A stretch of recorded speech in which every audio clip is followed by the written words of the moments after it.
See.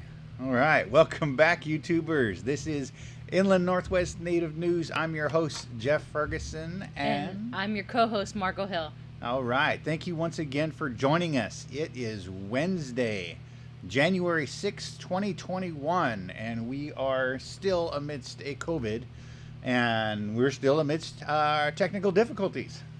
Often in the newsroom, there's entire staff that, run all the equipment, that, queue up the reader board, and it's just Jeff and I, and Jeff has to do all the technical work. So we're doing our best to go out and do the research and get the stories and bring them to you. So if we have a little bit of a glitch now and then, it's just because we're the team. That's it. Yeah, so I don't know if we have to apologize for that or not. So anyhow, we thank you once again for joining us. This is Inland Northwest Native News. If this is your first time joining us, we'd like to thank you for tuning in. We'd like to say Lemlemsh.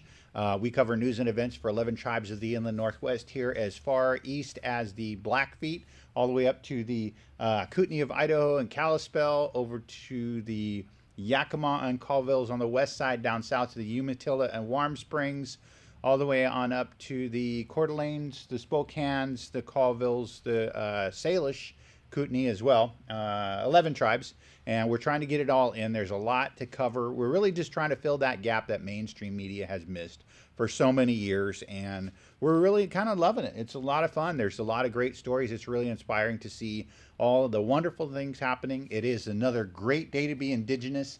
So we want to invite you to join us Monday, Wednesday, and Friday, 8 to 8:30.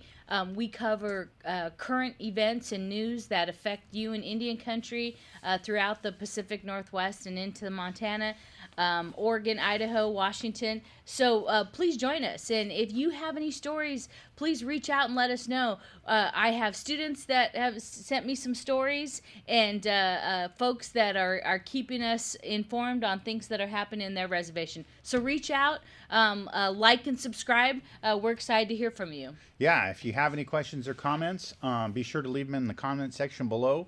Typically, we send out it's a notification when we schedule a live stream, which would be Monday, Wednesday, and Friday for 8 a.m.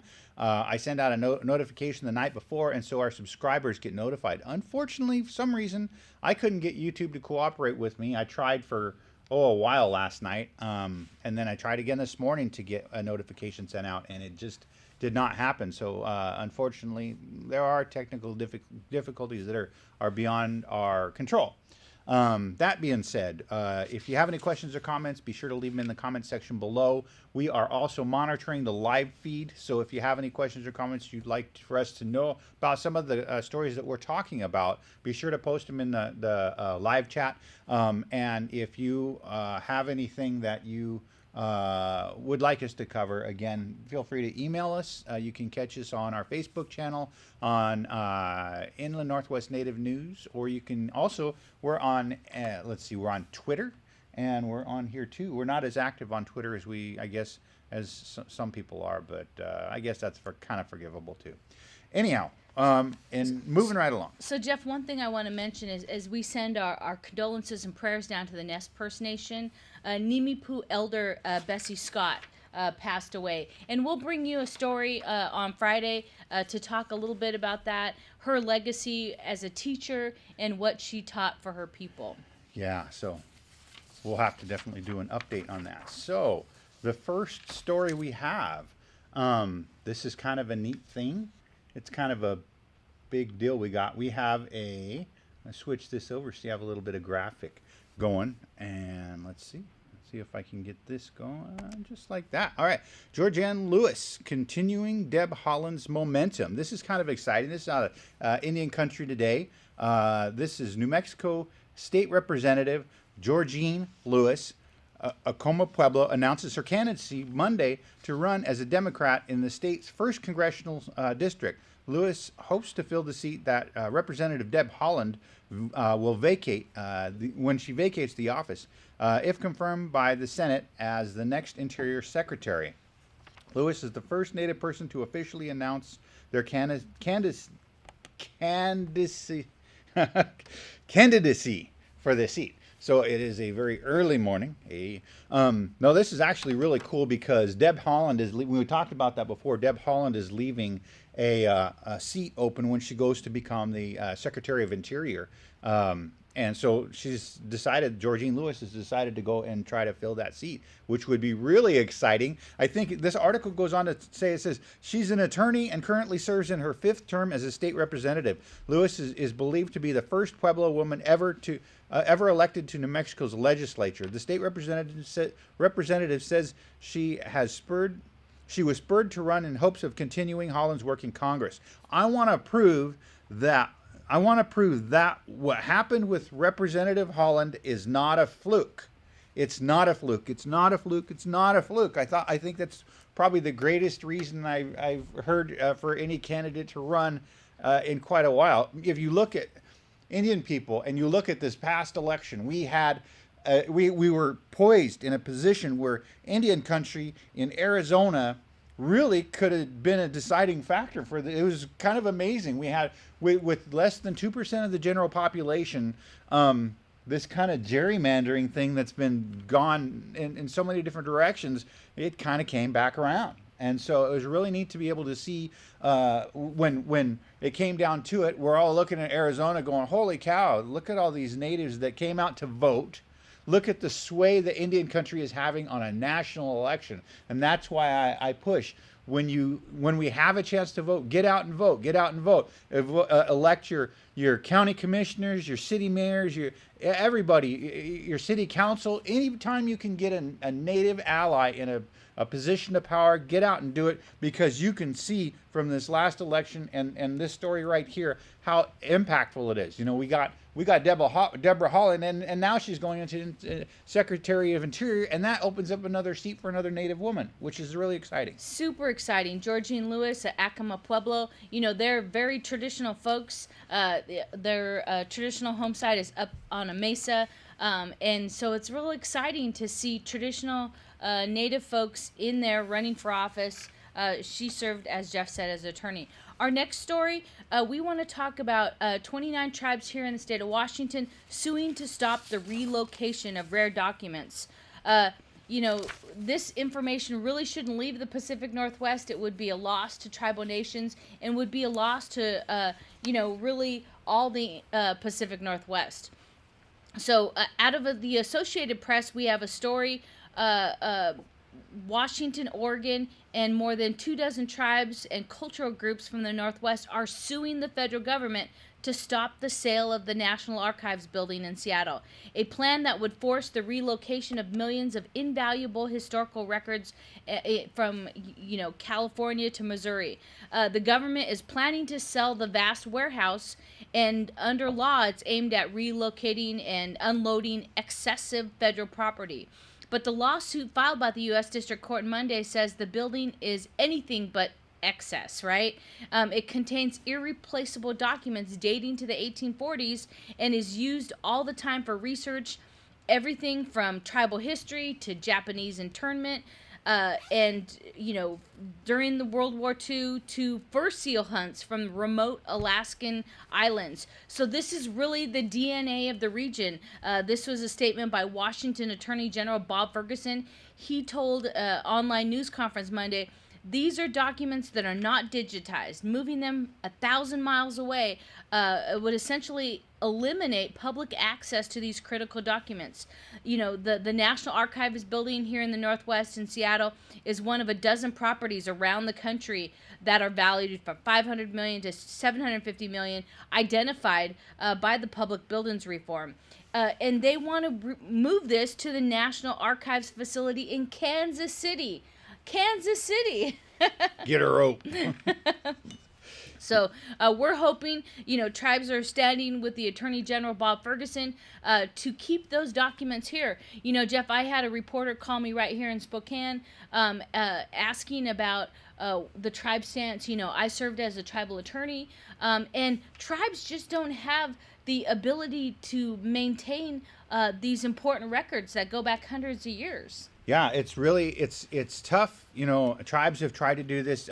Some are definitely better than others, but some have also really they've had to try to piece together some type of archival system on a minimal budget. You know, they say that this National Archive, it's a building that's reported $2.4 million in maintenance backlogs and costs more than $350,000 a year to operate. Even if you divided this up for each tribe to do that individually, where is that money going to come from? You know, for them to be able to do that. Some of the smaller tribes, you know, there's some of the tribes over on the coast and even actually up north. We got tribes that are 300 and 400 people. How are they going to be able to provide, you know, adequate storage for these priceless artifacts? So a lot of these It's- documents aren't even digitized. Yeah. So it's important that we have access for research, for litigation, that our students that are doing any of the research. We have a lot of young people that are going into library science and learning about digitizing, but we're just not there yet. And some of that stuff just takes decades of experience. You know, people don't understand how delicate things can be and become, and it's just like, wow. So this article, I know, goes on and talks about how they're looking at selling this to liquidate some of the costly assets and some of the costly real estate and property. But if we look at the cost in Seattle, it's astronomical. Yeah, I'm sure they could turn around and sell it and get whatever they're going to get, but what happens when you turn around and try to replace that building? So yeah, you sell it. Yeah, you get a pretty penny for it. But what happens when you want to try to build a new one? Now you're really talking big bucks, and that's, you know, a lot of times it's out of reach for tribes. So And- yeah. Yeah, we need those documents for litigation of land use, of water rights, of conservation issues. So hopefully we'll keep you updated on the federal lawsuit and the local lawsuit by tribes and so forth. Yeah, so we'll definitely keep an eye on that. So this next story is out of Portland. So Portland, this one again came out of Indian Country Today. This is a really exciting one. Portland paves new path toward inclusion. 2021 in Oregon's largest city, equity policies, land acknowledgement, and Indigenous Peoples Day as a paid holiday. Can you imagine that? Indigenous Peoples Day as a paid holiday. I know some tribes, they give culture time. And so people can go off and for their annual celebrations or what have you, they can take culture time. But as a paid holiday, that's pretty exciting. This one is Richard Arlen Walker Special to Indian Country. Portland, Oregon's urban native populations rank among the nation's largest, with residents from more than 380 federally recognized tribes. Yet only 96 of the nearly 7,500 people employed by the state's largest city self-identify as Native American. Only 96 out of 7,500. Holy cow. The Native Americans also face deeper economic challenges in Portland when compared to other communities of color, according to a recent city resolution.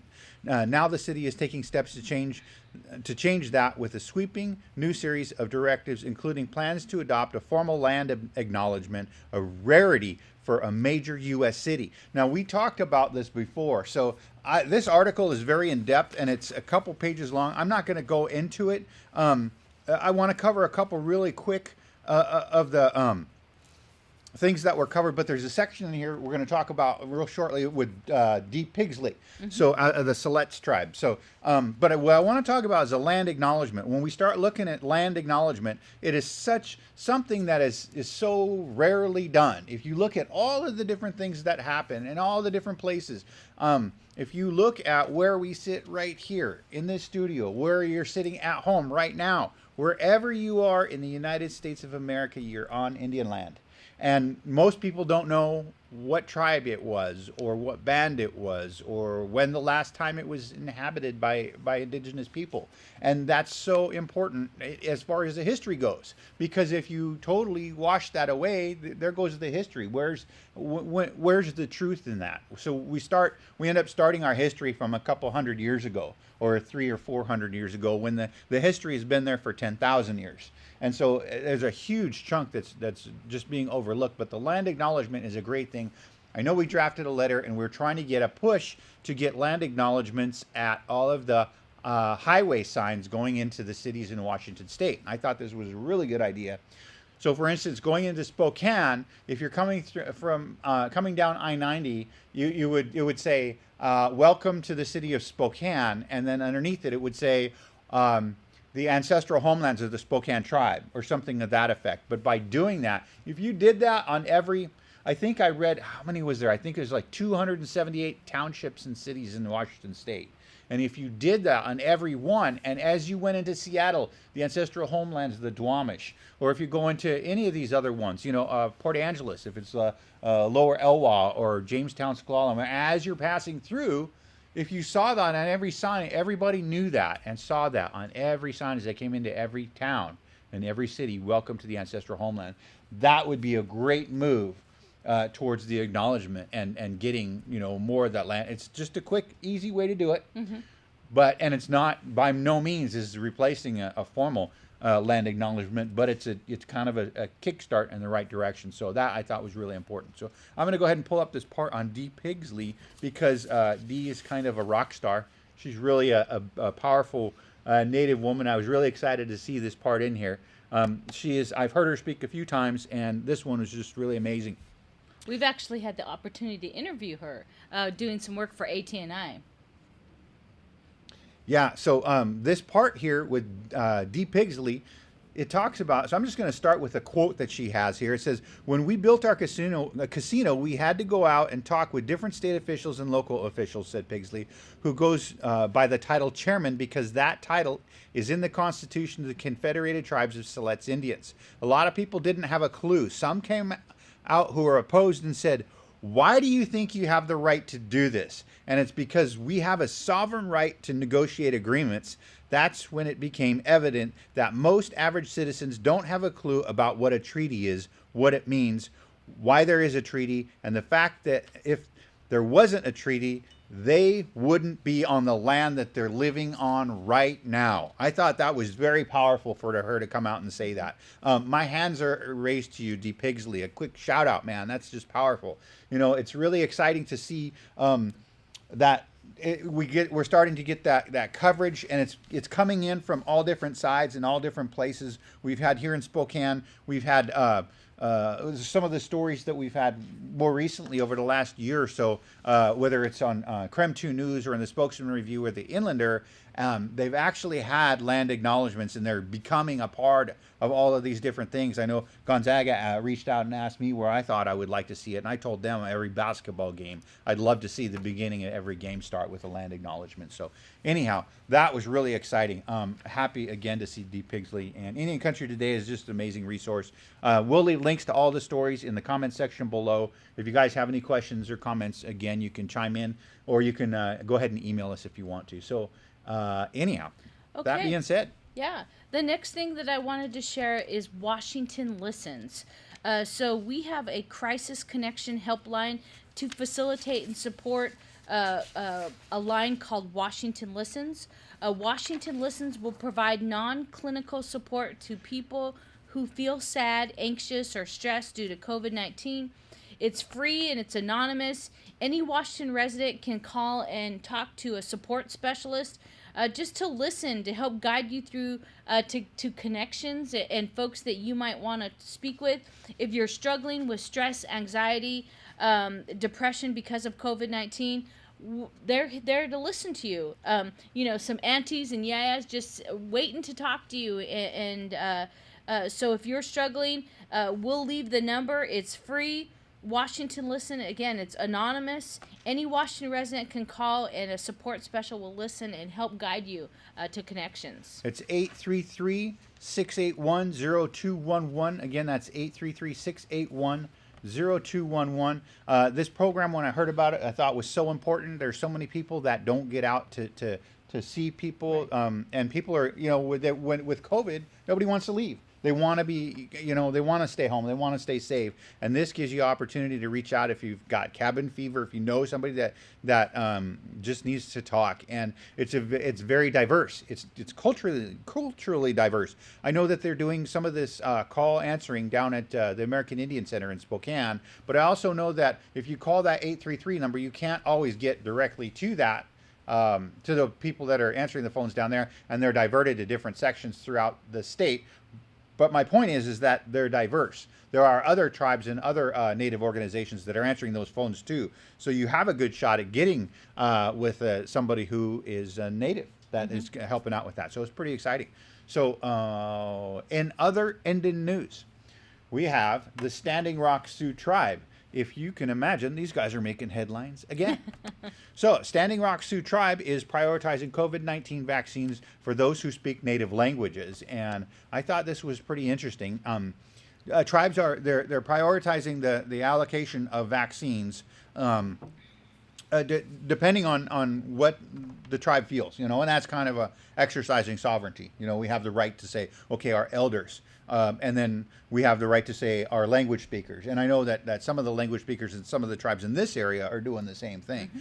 This article is out of Fort Yates, and I found this one. It was actually on time.com. So we try to utilize all different news sources. We try to remain as unbiased as possible and use quality sources to pass on to you. This one out of Fort Yates, North Dakota. The Standing Rock Sioux Tribe in North Dakota is prioritizing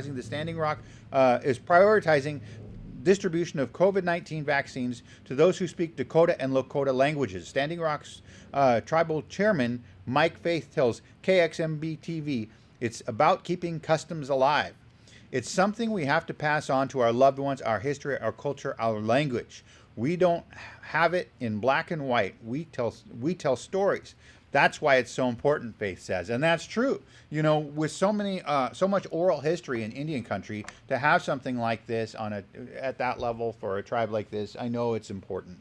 A lot of tribes struggle just to keep the language alive, and unfortunately there are tribes right here in Washington state that no longer have any fluent language speakers, and they don't have anybody to teach people to become fluent, and that's really sad.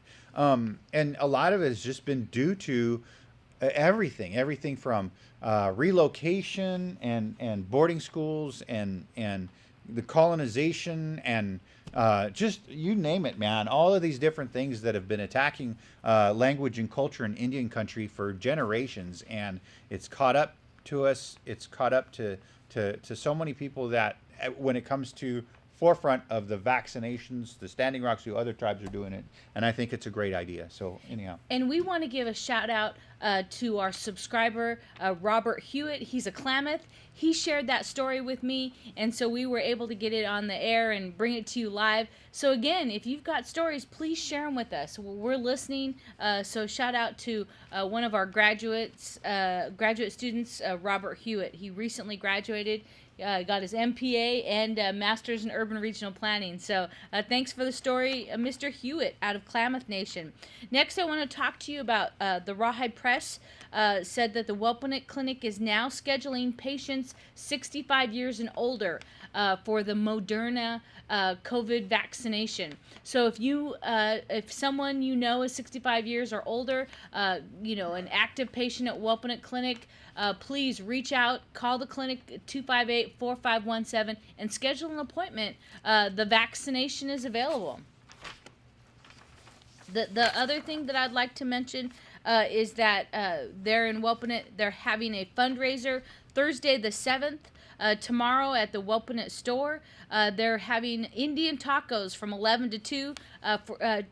One of our tribal citizens, Cheech Dennison, unexpectedly passed away on December 25th, leaving behind his wife, Lori. We were shocked and saddened by the loss, and we're just not financially prepared like many of us, Jeff. And so the community there is holding a fundraiser for Cheech and his family. So, so you mentioned the Rawhide and the Spokane tribe, 65 and older. Unfortunately, I know for some people, it's a little too late, and are suffering from COVID. So we ask now that for your prayers for our elders that have been exposed to COVID and are going through all of that. Some people are hit a lot harder than others, and some of them right now, I know we have people that are in critical care locally due to COVID, indigenous people, and so we ask you to say a prayer for them. It's not only hard for them, it's hard for their families, and it's hard to face as a community. It really is. So please say your prayers for them. So it's nice when our families come together to help support each other. Fundraisers, expenses can get add up. Yeah, for sure. So this next story, Indians.com. Indian Health Services, the Health Service Department, they give out statistics, and this one is really good. It's according to the data, there have been 148,969 cases previously reported, and there were 147,807 cases previously reported. Now it's up to 148,969. That's 0.8% increase. And these numbers are from just January 3rd. I want to kind of go through this really quickly because they show this once from this area. The IHS is scored here in Billings, Montana. And I don't know if you can see this or not on this. So we have in the Billings area, there were 6,876 people that were diagnosed. And in the Portland area, there's 5,455 people diagnosed. But these are local numbers, and they're as of January 3rd. And so, excuse me, this was January 5th, not January 3rd. But these numbers are increasing, and some of them are increasing substantially. The infection rate I saw on that one is up so much. I'm going to show this one again because, let's see. Oh, I can just do this. If you look at this, Billings, Montana, they are up. What does that say? I think it says 15%. Gosh, that's holy cow. That's a lot. No, it's even higher than that. God, I wish I could. Yeah, 14.7%, and that's in 7 days. That's up 14.7% over the past 7 days from their running average. That's huge. That's huge. We need to mask up. Wash your hands, mask up, wash your hands, and stay at home. Just stay at home. It's just still, it took a long time for all of this to come this way and get over here. We saw stuff happening in New York, and we saw it in big cities, but getting to some of these rural communities, man, it's hitting hard, and we're getting hit hard right now. So vaccines, yeah, some are available, but 65 and over, some tribes don't even have them going yet. Mask up, wash up, stay healthy, man. It's just, it's devastating our community. So I'll let you go ahead. Okay, so the next story we want to talk about is powwow dance fitness classes, combine culture, health, and wellness. This is CBS News, talking about combining powwow dance focus, a nonstop tremendous workout. We've had our own powwow sweat here in the Pacific Northwest, but we wanted to highlight Rhiannon Johnson, who is doing an Indigenous women fancy dancing their way to fitness through programs combining powwow moves and aerobics. She's a member of the Lac du Flambeau, do you know how to say that one? Ojibwe Nation, and lives in Upper Peninsula of Michigan. 4.5 years ago, she developed native dance fitness workout and has been really combining that culture and health and wellness, running this program, free online classes on Facebook. Because she was unable to travel, she's been doing this on Facebook. So we're real excited. You try to get everybody, working out, get some exercise, some fitness. And here's your opportunity. Work and stay healthy. So someday we can dance together again, she says. Soon we'll be able to dance together again. So real exciting story. The powwow dance fitness class, Rhiannon Johnson. Yeah, so we'll leave the links to that. We'll also leave the links to the local, the Coeur d'Alene tribes did the powwow sweat that Margot mentioned earlier, and we'll leave the links to that on YouTube, so you can check those out. You want to get some exercise at home there while you're hanging out. So we have a couple other stories here. This one is out of, I thought it was really exciting. This is another Schimmel. Milan Schimmel. After a year in Florida, Milan Schimmel settles into Division I action with Cincinnati. How exciting is that? Wow, I was really happy to see that. Here's a better picture. Milan Schimmel has moved up to NCAA Division I this season with the University of Cincinnati, averaging nearly 15 points per game last season for Eastern Florida State College in Melbourne. Milan Schimmel has moved up to NCAA Division I in this season with the University of Cincinnati. As of December 22nd, Schimmel, a Umatilla, has started 5 of the Bearcats' 6 games. So they got her starting out and ran 5 out of the 6 games. She's averaging nearly 30 minutes per game, which is third highest on the squad. She averages 4.8 points and 3.2 rebounds on a squad that relies on Lamar Thomas for much of its scoring. Thomas is averaging 28 points. The next closest player is averaging 8 points. Schimmel scored 8 points in her debut, a 73-67 win against Northern Kentucky. Since then, the Bearcats have dropped to 5 in a row.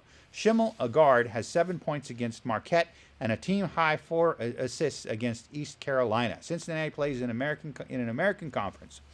The team will be in Florida twice in January. First, the Bearcats will be facing University of Central Florida on January 17th in Orlando, and January 30th, the Bearcats will be traveling to Tampa to square off against the University of Southern Florida. Schimmel from Oregon is with her 3rd team in as many years. She began her collegiate career at Hutchinson Community College in Kansas before transferring to Eastern Florida. She has 2 years of eligibility remaining. She is the younger sister of former University of Louisville standout Shoni and Jude Schimmel. Younger sisters Shoni and Jude Schimmel, who drew a huge following in Indian country during their careers. Now, we caught up with Shoni Schimmel down at Hoop Fest here. That was really fun, really exciting. And man, it was exciting to watch her take her team all the way to the championships. That was really exciting. We have another Schimmel in there. I saw that one late last night. I was like, we got to throw it in. We got to put it in.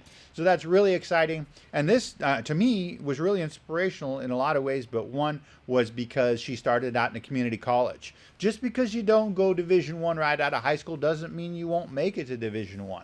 And with the WNBA and all these opportunities out there, you know, expansions and coaching opportunities, and some of these athletes go into therapy. They do all sorts of different things, you know, medicine. So it's a really exciting. If you're interested in b-ball, these gals have really kind of paved the way for Indian women. So be sure to check them out. So anyhow, So Jeff, another story that that we want to close out with: Mackenzie Scott gifts Blackfeet Community College the largest donation in school history. So this is a story brought by Laura Shear. As part of the National Giving Campaign, philanthropist Mackenzie Scott recently gifted the Blackfeet Community College its largest donation in school history. It was just unbelievable, said Carla Bird of the Blackfeet Community College president. The donation, she's now not allowed to release the amount, but this donation is enough to ensure long-term success of the school. The board of trustees and administration are working on a specific plan on how they're going to spend those funds. But we're excited. Thank you, Mackenzie Scott. It's unrestricted. The really nice thing about the funds, so the college can really take time to identify their priorities and think about the best use of the funds. They want to use data so it's informed decision making and really make the best decisions for the long-term viability of the college students there. So Scott's donation, it's just, like I said, unrestricted. So a lot of times the funds that come into Indian country, there's earmarks or there's deadlines and timelines that make it really hard to do good planning. And Jeff, we're all about good planning. So it's really nice. A shout out to Mackenzie Scott. It's located right there on the Blackfeet Indian Reservation. It's a tribal college. And these giving campaigns really are a big deal for Indian country. It is a big deal. And for those of you that don't know, so first of all, this article came out of the Missoulian, and it was posted. We saw it on the Red Eagle Soaring Facebook page. So quick shout out to Red Eagle Soaring and my buddy Russell Brooks. Good job out there, bro. Thanks for sharing that with us. But Mackenzie Scott, if you don't know, that's Jeff Bezos' ex.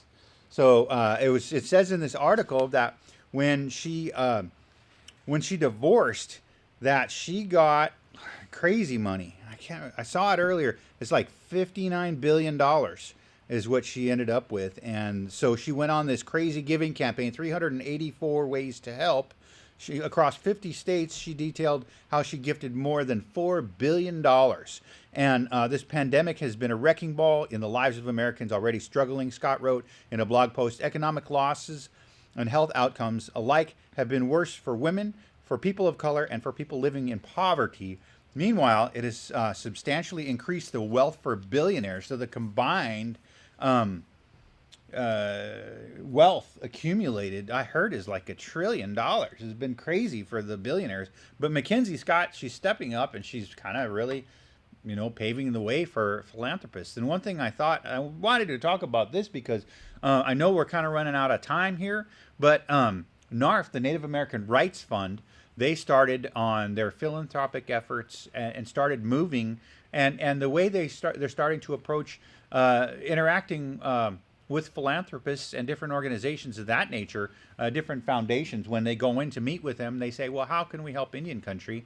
And, when we look at Indian country, we're less than 2%.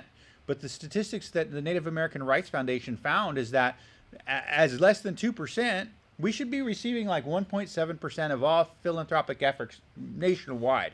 If all things being equal and every group got their equal fair share. Instead, we're getting less than 1/10 of 1%.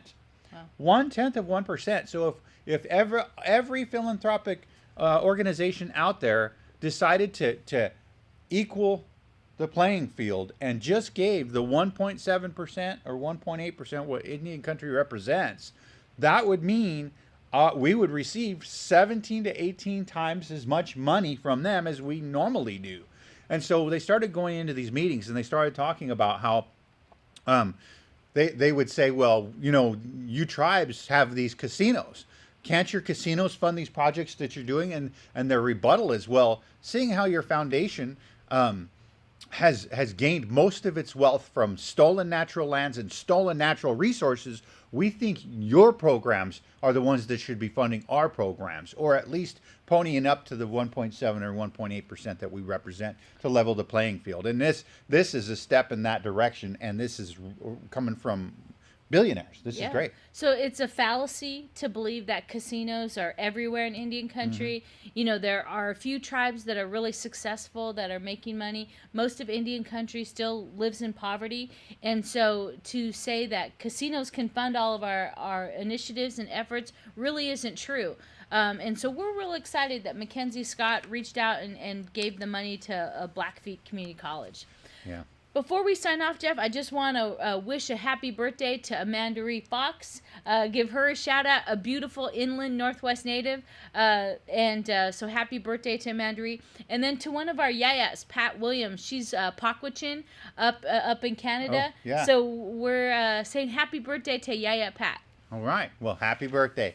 And so we thank you once again for joining us, and we will be back right here on YouTube, 8 a.m. on Wednesday. And be sure to leave us some comments, or be sure to give us some story suggestions if you see any. If you think there's a corner Indian country in the inland Northwest that you think we're missing, let us know. We want to know. And also, if you have any stories that you think Native youth would like to help produce or work on or share with us, we'd definitely like to hear from the Native youth. That's one segment I think we've been missing. So anyhow, Lem Lemsh, we'll see you on Wednesday. Sha'uhoi.